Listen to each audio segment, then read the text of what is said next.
Oh, sorry. Was I supposed to look? It was a photo. I don't know where to look. You're like this. Cool. So welcome back to Flip the Switch. This is the podcast dedicated to the multifaceted and multi-talented. And today I'm joined by an old friend. This is Eva. Welcome, Eva. How are you doing? Very well, thank you for having me. Glad to be here on the sofa. Yeah, buzzing. We're going to jump straight in. Yeah. I just want to get straight into who you are and get you to introduce yourself. So tell me, Eva, what do you do? So by day, I am a fund manager. So I invest in global government bonds and currencies. And by night, I am a spin instructor in London. So I instruct people on a bike that doesn't go anywhere. Amazing. So there's a lot there. Yeah. And I really love the by day, by night lifestyle, you know. Muggle life. Yeah, the Hannah Montana.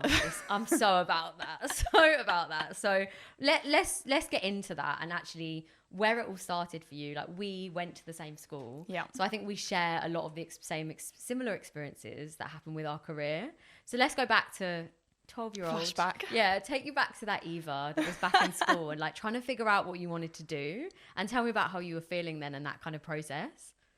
Well, you will know from that school that we were channeled, I think, into being quite high achievers. It was quite an academic school. We all did generally, pretty well in terms of exam results and that sort of thing. But I think what it also built is people that also were, anything we tried, we wanted to be the best at. We wanted to, be very multi-talented or, be very good at a couple of things or at lots of things. And, I think that created people that were generally quite ambitious and pretty successful. If you look at our group of friends, we're all, pretty hard-hitting people.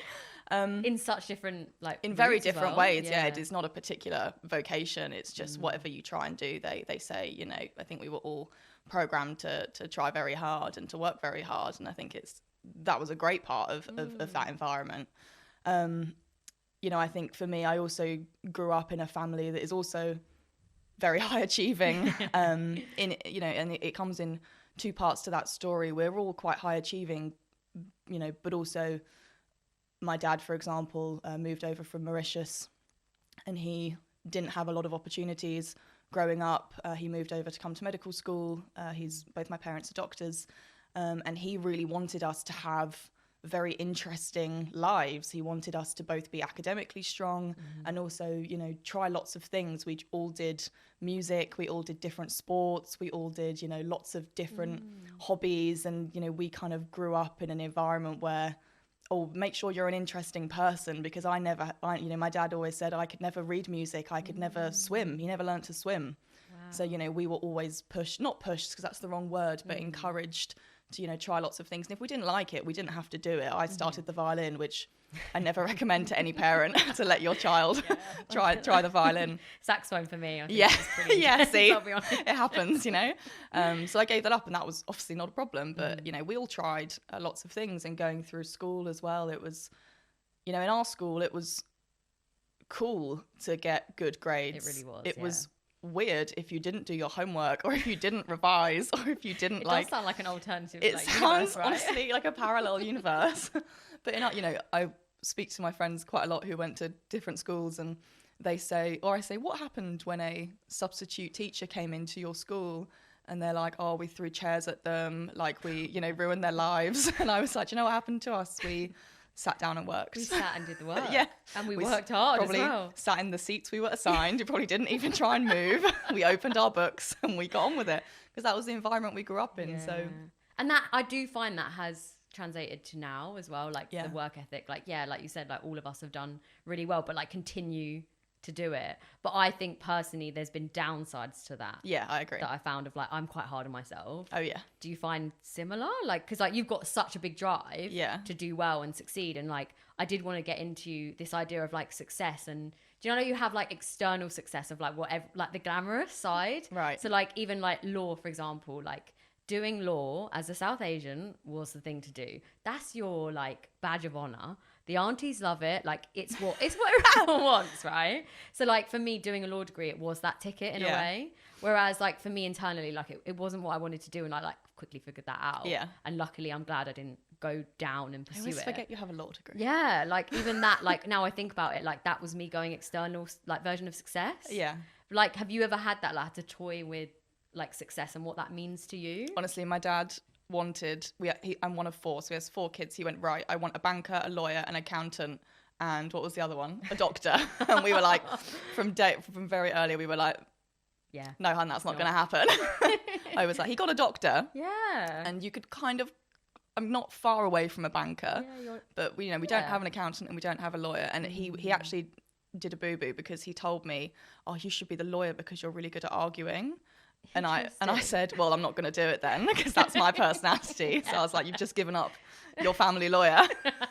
But no, that's just, I love my dad. He's amazing. But yeah, I think in school as well, it was very, you wanted to be, we were all quite interesting people. We all had lots going on. And I think, I did martial arts for a long time growing up. That was my thing. That was, all of our thing actually in my family.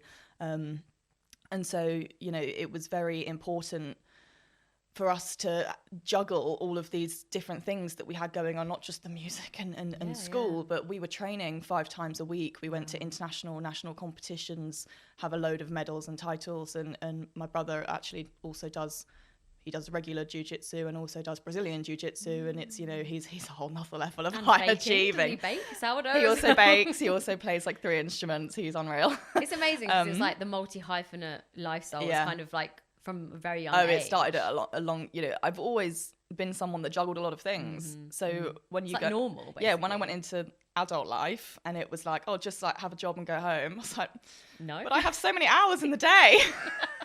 So it's Why like aren't I doing utilizing so and many like making the things? most of it. And is it like, are you a restless person though? Like, where does the drive come from? Is it like you just want to be doing something all the time? I think I've just always had a thing. I've always had at least something that has made me interesting. It's not to say that people who don't have hobbies are boring. Do you know what I mean? Because there's so many different of course parts of life. But I've always been, I loved being that person. And jiu-jitsu was, my thing. And it was what people knew me for. And it was, what I spoke about and what I went up in assembly to get awards for and that kind of thing. But I remember when I first started my job in London. And as you know, I rose up the ranks quite quickly I did a grad scheme, quite typical entry into finance and fund management. And then, I became a junior fund manager quite quickly and then a fund manager. I was running money by the age of 24. And so it was quite all consuming for a while because obviously, I worked very hard to get there and it happened quite quickly. But for a long time, my whole identity was, oh, Eva, she's the young fund manager. Oh, interesting. And I was like, well, I don't really want my whole identity to be my job, even though it's interesting and I, it's what I wanted to do and I, was passionate about it. I kind of, was a bit like, well, what are my other hobbies? I essentially go to work, go out with my friends and go home again, and I go to the gym. Yeah. So that's where that kind of need to do something else in whatever form. It didn't have to be spin instructing. I just always, even at uni, I was someone that I was quite heavy in the clubs and the societies and that sort of thing. Because it's just it's a part of who you are, and it's like defining like what you do. You aren't just the fund manager. There's so much more to you, and it's great to see you explore. Like, because I found that like since knowing you, like you've done it throughout and like picked and choose and like brought it back and picked it up, picked it down basically, which is lovely. And like that's the best thing about things like dance. Like you started going back to dance classes for a bit, didn't you? In London, and like you can always bring it back when you want, which is beautiful. There's always quite an undercurrent like consistent theme in all the hobbies I've picked up. Like we're all good at things, you know what I mean. And in school, I was all right at sports, but not so much the hand-eye coordination stuff. I can't really catch a ball for love nor money, but the kind of body coordination stuff, like the dance, the gymnastics, the martial arts, I was always quite good at. So then, that worked very well for martial arts. I also did dance and gymnastics growing up. And then at uni, I did dance, did cheerleading, which is very dance and gymnastics heavy if you've ever given it a go. And it was also quite intense. Yeah, great. You'll make it. But it was also quite intense training because we had to train at like 7 a.m. on a Wednesday, which when you're a student, it's like outrageous. So which I thrive a bit in that environment of like, oh look, you know, I had to be up at 6 today, like I've done so well. No, I'm joking, but so it's like the challenge though. Yeah, I quite enjoy that. I don't want to say pressure, but you know, I quite enjoy a fast-paced environment, I suppose. And then now, you know, believe it or not, spin is actually very performative and uses a lot of skills that you need for things like dance. There's a reason why a lot of other fitness instructors in London are performers as their main job. And so that kind of undercurrent of using your body in that kind of coordinated way, almost having choreography in what you're doing and having to kind of perform in front of people. It's actually, you know, there is a theme going on. So whilst it feels like I've tried lots of different things, it's always tapping into what I think I'm good at. Yeah, good at. And it sounds like, you have connected the dots, which is lovely. And that actually is a perfect time for us to flip the switch, because we've talked a little bit about the finance, but we want to get into the passion, really.